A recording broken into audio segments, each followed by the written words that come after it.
Assalamualaikum warahmatullahi wabarakatuh. Selamat berjumpa dalam materi mata kuliah pengantar Hukum Indonesia pertemuan keempat, yaitu ruang lingkup hukum perdata. Ibu di sini akan menguraikan secara garis besarnya saja. Hukum perdata Indonesia dan hukum perdata Barat. Asal mula hukum perdata yaitu tentunya dari negara Belanda, yaitu terjemahan dari Burgerlijk Recht. Hukum perdata dan sejarahnya. Hukum perdata adalah ketentuan yang mengatur hak-hak dan kepentingan antara individu-individu dalam masyarakat. Dalam tradisi hukum di daratan Eropa atau civil law,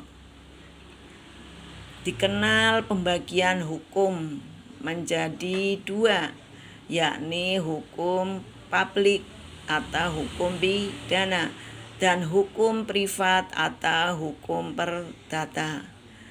Dalam sistem Anglo-Saxon atau common law, tidak dikenal pembagian semacam ini.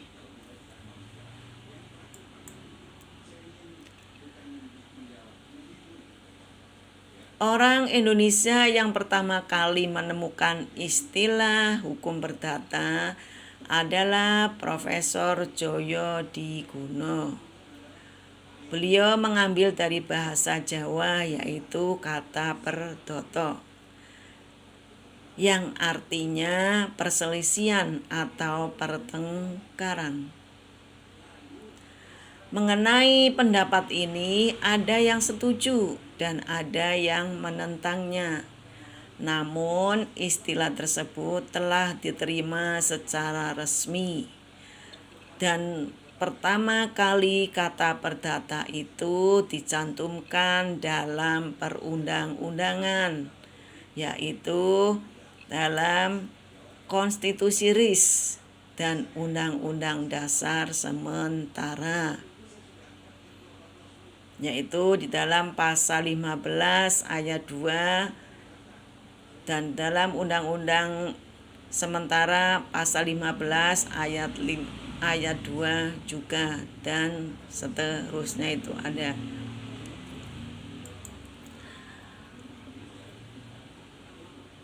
Keadaan hukum perdata di Indonesia. Kondisi hukum perdata di Indonesia masih bersifat majemuk. Kenapa masih bersifat majemuk?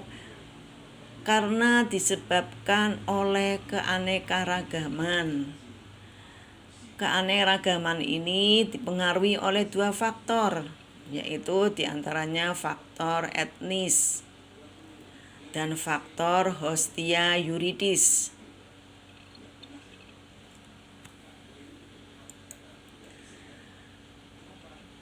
Berlakunya hukum Barat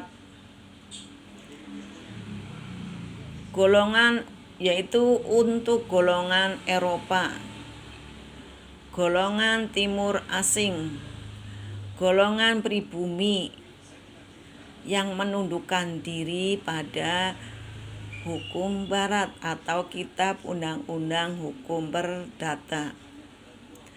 Di dalam penundukan diri terhadap hukum Barat atau KUH Perdata ada yang namanya lembaga penundukan diri. Dasar hukumnya yaitu Statblad nomor 12 tahun 1917.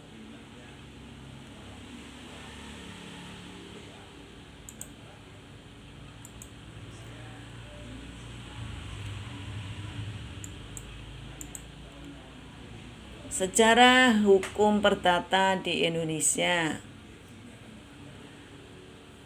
Sejarah perkembangan hukum perdata di Indonesia tidak terlepas dari sejarah perkembangan ilmu hukum di negara-negara Eropa lainnya. Dalam arti perkembangan hukum perdata di Indonesia amat dipengaruhi oleh perkembangan hukum di negara-negara lain, terutama yang mempunyai hubungan langsung.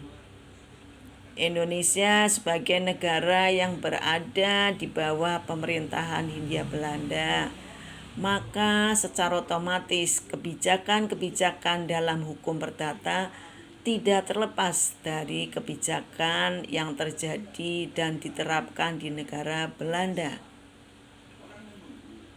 Karena pada saat itu negara Indonesia sedang dijajah oleh Belanda.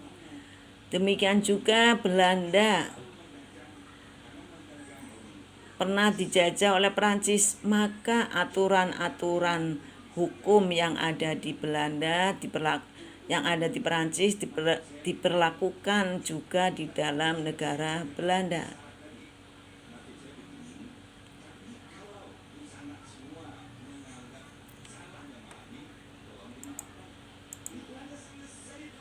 Setelah pendudukan Prancis berakhir, pemerintah Belanda membentuk suatu panitia yang diketuai oleh Mr. J.M. Kemper yang bertugas membuat rencana kodifikasi hukum perdata Belanda dengan menggunakan sebagai sumber sebagian besar yaitu Kode Napoleon dan sebagian kecil hukum Belanda kuno. Meskipun penyusunan sudah selesai sebelum 5 Juli 1830, tetapi hukum perdata Belanda baru diresmikan pada 1 Oktober 1838. Pada tahun itu dikeluarkan Burgerlijk Wetboek yang kita kenal sekarang, yaitu Kitab Undang-Undang Hukum Perdata, dan Wetboek van Koppendel yang kita kenal dengan istilah Kitab Undang-Undang Hukum Dagang atau KUHD.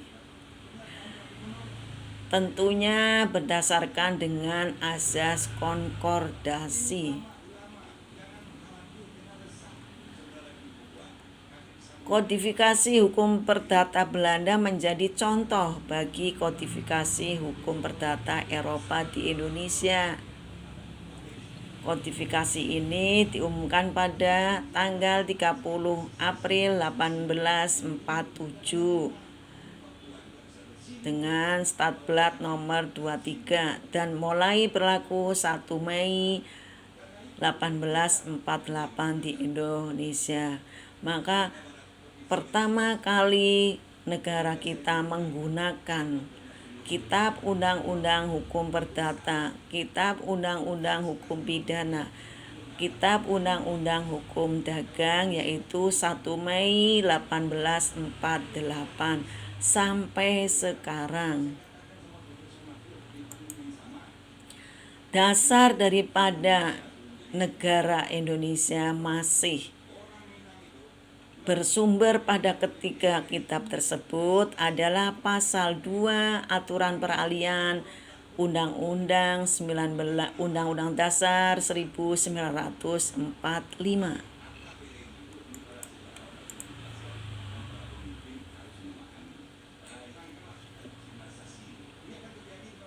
Jadi sampai sekarang, selama negara kita belum melahirkan undang-undang tersendiri, maka sumber hukum yang terutama khususnya yang berhubungan dengan keperdataan masih bersumber pada Kitab Undang-Undang Hukum Perdata. Tetapi kalau sudah melahirkan sendiri, seperti contohnya Undang-Undang Nomor 5 Tahun 1960, Undang-Undang Nomor 1 Tahun 1974 yang sekarang diganti dengan Undang-Undang Nomor 16 Tahun 2019 tentang perkawinan, undang-undang koperasi, undang-undang kepailitan, undang-undang hak tanggungan, dan masih banyak lagi, maka tidak lagi bersumber pada kitab undang-undang hukum perdata. Mengenai perseroan terbatas, kalau kalian membuat sebuah skripsi yang berhubungan dengan perseroan terbatas, tidak lagi bersumber pada kitab undang-undang hukum perdata, tetapi ada undang-undangnya tersendiri, yaitu Undang-Undang Nomor 40 tahun 2007. Demikianlah secara garis besar uraian dari ruang lingkup hukum perdata. Kalian bisa membacanya di dalam deskripsi materi. Terima kasih. Wassalamualaikum warahmatullahi wabarakatuh.